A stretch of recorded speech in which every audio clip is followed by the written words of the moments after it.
Hello students. तो यार मैं देख रहा हूँ कि अभी मार्केट में थोड़ा सा क्या है, अभी डर का जो माहौल है वो बना हुआ है, धक्का मुक्की का जो माहौल है वो बना हुआ है। ऑब्वियसली बात है यार, क्यों नहीं बनेगा, क्योंकि जो जेई मेंस की एग्जाम डेट्स है वो आ चुकी है आप लोगों की, जिसके लिए आप लोग पूरे साल से, पूरी दिल से, पूरे शिद्दत से जो मेहनत है वो करते हैं उस एग्ज़ाम के लिए, वो घड़ी आ गई है हम लोगों की।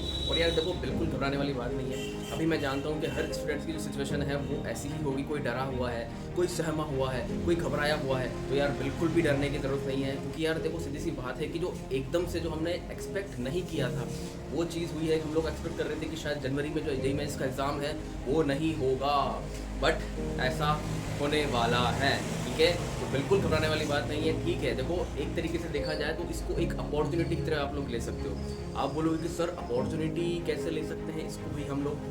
अपॉर्चुनिटी आप इसको ऐसे ले सकते हो, इमेजिन करो, थोड़ा सा दिमाग लगा के सोचो कि जो सिचुएशन अभी आप लोगों की है, जो धक्का अभी आप लोगों को लगा है, जो शॉकिंग वाली जो बात है वो आप लोगों के लिए जो अभी आई है, वो हर स्टूडेंट की जो सिचुएशन है अभी यार आपके जैसी ही है। ठीक है, आप अकेले नहीं हो इस युद्ध में, इस मैदान में, जो इस सिचुएशन से जिसके लिए शॉकिंग वाली जो न्यूज़ है वो नहीं आई है। ऐसा नहीं है कि एनटीए ने आपको बाद में बताया है, बाकी स्टूडेंट्स को जो है वो पहले ही बता दिया था 2 दिन पहले। ठीक है, कान में जाके कि भाई तुम लोगों की 2 दिन बाद में एग्ज़ाम डेट हम लोग अनाउंस करने वाले हैं, और आपको जो है बाद में पता चला इस बारे में। ऐसा कुछ भी नहीं है, हर स्टूडेंट की जो सिचुएशन है अभी आप ही के जैसी है। तो सबसे पहली बात तो ये, माइंड को रिलैक्स रखो इस बात को सोच के कि भाई मैं अकेला नहीं हूँ, हर स्टूडेंट की जो सिचुएशन है वो मेरे जैसी ही है अभी। दूसरी बात यह है कि सबसे पहले तो माइंड को जो है वो एक डायरेक्शन देना स्टार्ट करो आज से। हम लोग क्या करते हैं कि जैसे जेईई मेंस की जो एग्ज़ाम डेट है वो तो हमारी आ गई है, पता है। अब हम लोग सबसे बड़ी गलती पता है ये करेंगे कि हम लोग 2 से 3 दिन, 3 से 4 दिन तो उसका शौक मनाने में, मातम मनाने में ही चला जाएगा हमारा, कि भाई क्या करूँ, सिलेबस नहीं हुआ है, ये है, वो है, फलाना फलाना फलाना फलाना फलाना। ठीक है, सबसे पहले माइंड को डायरेक्शन दो। ठीक है, क्योंकि हर सिचुएशन की, जिसकी फर्स्ट रैंक आने वाली है, जिसकी टॉप 10 में आने वाला है, जो स्टूडेंट्स टॉप 100 में आने वाले हैं, वो पता है आप लोगों की तरह मातम नहीं मना रहे होंगे। वो स्ट्रेटेजिकल जो गेम है वो प्लान कर रहे होंगे, एक स्मार्ट स्टडी जो है वो प्लान कर रहे होंगे कि भाई नेक्स्ट 1 महीने में जो हमारे 30 से 40 दिन जो एग्ज़ाम के बचे हैं उसमें हमें करना क्या है, बोले ये सोचने में बिजी हो गए हैं। ठीक है, प्लानिंग कर ली है उन लोगों ने, हम लोग भी प्लानिंग लेके आए हैं यार आपके लिए। मैं पूरी प्लानिंग के साथ आया हूँ आपके लिए कि जिस स्टूडेंट का सबसे मेनली जो फोकस होता है, मेनली जो डर होता है यार आप लोगों को, वो अभी एक कॉमन जो क्वेश्चंस हैं मेरे पास अभी आए थे, कॉमन क्वेश्चंस जो हैं वो ये थे कि सबसे पहला क्वेश्चन तो ये था कि एक कॉमन जो प्रॉब्लम जो चल रही है अभी वो ये है कि भाई सर हमारा जो सिलेबस है वो हुआ ही नहीं है। सिलेबस वाइज मैंने जो है डिवाइड किया हुआ है स्टूडेंट्स को कि भाई किसी स्टूडेंट्स का सिलेबस जो है, ऑब्वियसली बात है कि कोई पहले से अगर तैयारी कर रहा होगा साल भर से, उसका सिलेबस 100% कंप्लीट हो गया होगा या शायद होने वाला होगा। एक स्टूडेंट होगा जिसका 80% सिलेबस कंप्लीट हुआ है, एक स्टूडेंट होगा जिसका 60% जो सिलेबस है वो कंप्लीट हुआ है, एक स्टूडेंट है जिसका 40%, एक स्टूडेंट है 20%। कुछ स्टूडेंट, कुछ नालायक ऐसे भी होंगे जो 0% पे बैठे होंगे, जो सोच रहे होंगे मैं आज से स्टार्ट करता हूँ। कोई बात नहीं यार, ठीक है, जब जागो जल्दी सवेरा होता है, आप भी कर सकते हो, कोई बड़ी बात नहीं है। ठीक है, बस एक स्मार्ट स्टडी अगर आप करोगे, जो आज से भी स्टार्ट करेंगे वो लोग भी कर सकते हैं। क्योंकि सबसे बड़ी बात जो है वो ये है कि हमारे पास 2 अटैम्प्ट है। ये बात दिमाग से निकाल दो कि मेरे पास सिर्फ एक अटैम्प्ट है। ठीक है, एक अटैम्प्ट हमारा 1 महीने बाद है, जस्ट जनवरी में। ठीक है, उसकी जो डेट्स है वो है 24 से लेके 30 तक, जनवरी तक। और जो सेकंड अटैम्प्ट हमारा होने वाला है वो होगा हमारा first week of April. That means कि we have enough time to do preparation for the second attempt if we have not completed our syllabus yet।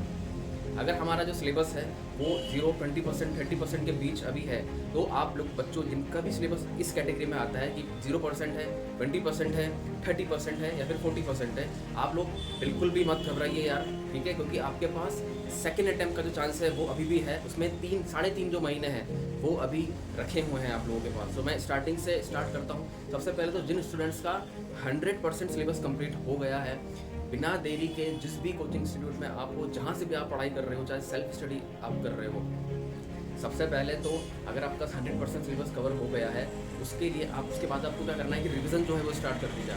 Chapter wise जो रिवीजन है वो आप लोगों को स्टार्ट कर देना चाहिए आज से ही। और उन चैप्टर्स के PYQs जो है वो सबसे इंपॉर्टेंट है लगाना यार। सबसे सबसे इम्पोर्टेंट है PYQs लगाना। और अगर किसी कोचिंग इंस्टीट्यूट में आपने अगर प्रैक्टिस शीट या फिर एक्सरसाइज या फिर जो टेस्ट है, टेस्ट सीरीज़ अगर ज्वाइन की हुई है, तो उसके जो फुल सिलेबस टेस्ट है जैसे कि वो देना स्टार्ट कर दीजिए आप लोग। Full syllabus test, open test जिसको कहा जाता है, वो आप लोग देना शुरू कर दीजिए। जिस भी कोचिंग इंस्टीट्यूट में आपने एडमिशन लिया हुआ है, जहाँ से आप पढ़ रहे हैं या फिर नहीं पढ़ रहे हैं, सेल्फ स्टडी कर रहे हैं, तो जिस भी जहाँ से भी आपको अच्छा लगता है वहाँ से आप परचेस कर सकते हैं अगर आप सेल्फ स्टडी कर रहे हैं तो। बाकी अगर जिस भी कोचिंग में अपन हैं वहाँ तो पढ़ ही रहे हैं, वहाँ तो टेस्ट हो ही रहे होंगे हमारे। भाई ये स्ट्रैटेजीज है सिर्फ सिलेबस वाइज, जो स्टूडेंट जिनका सिलेबस जिस भी कैटेगरी में आता है उनके लिए। तो 100% जिनका सिलेबस कवर है वो रिवीजन करना स्टार्ट कर दीजिए अपना प्रॉपर तरीके से। PYQs जो है वो लगाना मत भूलिएगा यार, क्योंकि मेन जो थिंकिंग है अभी वो यही है कि लर्न, प्रैक्टिस, रिवीजन और टेस्ट। ठीक है, सिलेबस जो कवर है वो हर बच्चा करेगा। 10 से 15 लाख जो बच्चे एग्ज़ाम में बैठने वाले हैं, वो सब ये मान के चलो उसमें से 10 लाख जो बच्चे हैं वो सिलेबस कंप्लीट करके ही एग्ज़ाम में बैठेंगे यार। ठीक है, तो सिर्फ सिलेबस कंप्लीट ही नहीं करना है हम लोगों को। ठीक है, माइंडसेट ये करके चलो कि भाई फर्स्ट अटैम्प्ट को अगर मैं टारगेट करता हूँ तो ठीक है, मेरा सिलेबस चाहे 60% कंप्लीट होगा, 50%, 70% कंप्लीट हो पाएगा एक महीने में, 30 से 40 दिन में, बट कोई बात नहीं यार, वो 30 से 40% मैं धमाकेदार करूँगा, बिल्कुल रिवीजन के साथ कंप्लीट करने की कोशिश करूँगा। ठीक है, दूसरा जो कैटेगरी के स्टूडेंट्स आते हैं वो आते हैं जिनका सिलेबस 80% कंप्लीट हुआ है। 80% जिन स्टूडेंट्स का सिलेबस कंप्लीट हुआ है यार, वो एक काम करना, 60-40 का जो रेशियो है वो रखना अपना। 60% जो टाइमिंग है आप लोग अपना सिलेबस कंप्लीट करने में लगाओगे, 40% जो टाइमिंग है आप लोग अपना रिवीजन करने में लगाओगे side by side. Okay, revision में आपको कुछ नहीं करना है, जो चैप्टर्स या नोट्स आपने अगर बनाए हुए हैं, शॉर्ट नोट्स आपने बनाए हुए हैं, वो स्ट्रॉन्ग, मीडियम, वीक जो कैटेगरी है उसमें डिवाइड कर लीजिए अपने चैप्टर्स को। स्ट्रॉन्ग और मीडियम चैप्टर्स को आप डायरेक्टली नोट्स से या फिर अपने शॉर्ट नोट्स बनाए हुए हैं वहाँ से रिवाइज कर लो फटाफट। और जो वीक चैप्टर्स हैं आपके, उनको आप रिवाइज कर सकते हो।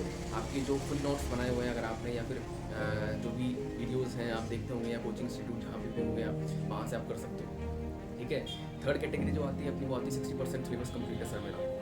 60% जिन स्टूडेंट्स का सिलेबस कंप्लीट है उनको रेशियो रखना है 80-20 का। 80% टाइमिंग आप लोग लगाओगे अपने सिलेबस को कंप्लीट करने के लिए, और 20% जो टाइमिंग है वो आप लोगों को लगानी है अपने रिवीजन करने के लिए। साइड बाय साइड रिवीजन करने के लिए मैं इसलिए बोल रहा हूँ कि सिर्फ 1 से 2 घंटा, 1 घंटा ही चाहे आप रिवीजन करो, बट उन स्टूडेंट्स को ज़रूरी है रिवीजन करना फिलहाल जिनका सिलेबस 60% के अबव है, 50% के अबव जिनका है। साइड बाय साइड अगर आप रिवीजन कर लोगे तो बेटर होगा। ठीक है, ताकि आपको नया नया सा नहीं लगेगा सर। और इसके अलावा 50%, 60% से कम जिन स्टूडेंट्स का जो सिलेबस है अभी हुआ है, जिनका सिलेबस 40% पे ही है, जिनका सिलेबस 20% या फिर 10% पे ही है, या फिर जिन्होंने आज से ही शुरू किया, वो लोग अपना पूरा फोकस सिलेबस कंप्लीशन करने में लगाओ। और दिमाग से ये चीज़ निकाल दो कि मेरे पास जनवरी का जो अटैम्प्ट है वो ही है क्या।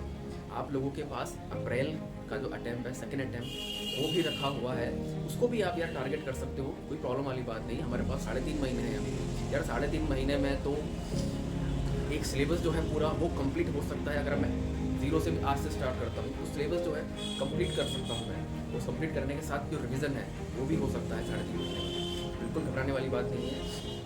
अब आते हैं अपन उन कैटेगरी पे जो 50% से कम जिनका सिलेबस है। पहली पॉइंट तो मैंने रख चुका हूँ मैं कि आप टारगेट करो, नो डाउट फर्स्ट अटैम्प्ट के लिए आप पढ़ो अच्छे से, ठीक है, बट दिमाग में ये मत रखो कि मेरा 30 दिन में, 40 दिन में सिलेबस कंप्लीट हो जाएगा, पॉसिबल ही नहीं है। इस चीज़ को दिमाग से निकाल दो। हाँ, बस ये है कि जितना 30%, 40% सिलेबस, 50% सिलेबस आप एफिशिएंसी है करने की कर सकते हो, वो प्रॉपर तरीके से कॉन्सेप्चुअल, वेरी कॉन्सेप्चुअल क्लियर करना उसका, ताकि एटलीस्ट 50% एग्जाम सिलेबस कंप्लीट करने के बाद अगर हम फर्स्ट टाइम में बैठते हैं तो वहाँ हमें कुछ 50% जो सिलेबस हमने कंप्लीट किया है एटलीस्ट उसके क्वेश्चन हमसे गलत ना हो यार। एज ए एक्सपीरियंस ही आप लोग जिनको लगता है कि भाई मेरा सिलेबस 50% से कम है, मैं कर पाऊँगा नहीं कर पाऊँगा, देखो दिमाग में बहुत तरीके की जो चीज़ें हैं वो ऑब्वियसली बातें आ रही होगी, भी टेंशन है, नर्वसनेस है, एंजाइटी है। इवन जिसका 100% सिलेबस कवर है वो भी बच्चा जो है, वो भी स्टूडेंट अभी टेंशन में ही होगा, ऑब्वियसली बात है, नर्वस ही होगी। शॉकिंग वाली न्यूज़ हर स्टूडेंट्स के साथ आई है यार, सिर्फ आप लोगों के लिए नहीं आई है ये चीज़। तो भाई जिन स्टूडेंट्स का सिलेबस 20%, 30% जीरो पे ही है, वो पूरा जो टाइमिंग है अपना वो लगाएंगे सिलेबस को कंप्लीट करने में, ठीक है। और साइड बाय साइड अगर टाइम मिल रहा है तो 1 से आधा घंटा जो है रिवीजन को आप दे सकते हो, जो पूरा दिन आप पढ़ोगे उसको आप रिवाइज कर सकते हो। बाकी जो रिवीजन की स्ट्रेटेजीज़ है, क्या आगे फॉलो करना चाहिए, वो मैं नेक्स्ट वीडियो आपके लिए लेके आ जाऊँगा। इसमें मैं पूरा डिटेल, क्योंकि वीडियो भी बहुत लॉन्ग हो जाएगी यार, स्टूडेंट्स के पास वैसे ही टाइम कम है, अभी इतनी बड़ी वीडियो नहीं देख पाएंगे। यूट्यूब पे मैं वीडियो इसलिए लेके आया क्योंकि यार बच्चों के पास थोड़ा नेट का प्रॉब्लम रहता है, तो उसमें क्वालिटी को आप कम करके भी देख सकते हो, ठीक है, जैसा भी आपको सूटेबल लगता है वैसा जो है आप कर सकते हो। तो ये तो थे अपने जितने भी कैटेगरी वाइज सिलेबस थे। जिनके स्टूडेंट्स का सिलेबस जितना कंप्लीट है वो अपने अकॉर्डिंग पढ़ाई चालू कर देना आज से। ओके। और दूसरी सबसे इंपॉर्टेंट बात यार, ज़्यादा टाइम नहीं लूँगा मैं, माइंड को रिलैक्स रखो, ठीक है। अपने माइंड को एक डायरेक्शन दो। जब तक अपने माइंड को एक डायरेक्शन नहीं दोगे, आपने पढ़ा है ना Newton's law of motion, Newton's law of motion का जो थर्ड लॉ है वो क्या बोलता है, वो यही बोलता है कि हर एक्शन का एक रिएक्शन होता है। अगर आप अपने माइंड को टेंशन दोगे, ठीक है, तो वो भी बदले में आपको रिएक्शन देगा, और रिएक्शन के बदले में वो आपको नर्वसनेस देगा, एंजाइटी देगा, ठीक है। तो ये सब चीज़ें वो देगा आप लोगों को। बिल्कुल भी घबराने वाली बात नहीं है, माइंड को एक डायरेक्शन दो। कैसे माइंड को डायरेक्शन दे सकते हैं, उसके लिए मैं एक और जो वीडियो है आपको लेके आ जाऊँगा, ठीक है। तो भाई ऑल द बेस्ट यार, मस्त होकर पढ़ाई करो, बिल्कुल घबराने की ज़रूरत नहीं है, रिलैक्स रखो एकदम माइंड को, ठीक है। All the best.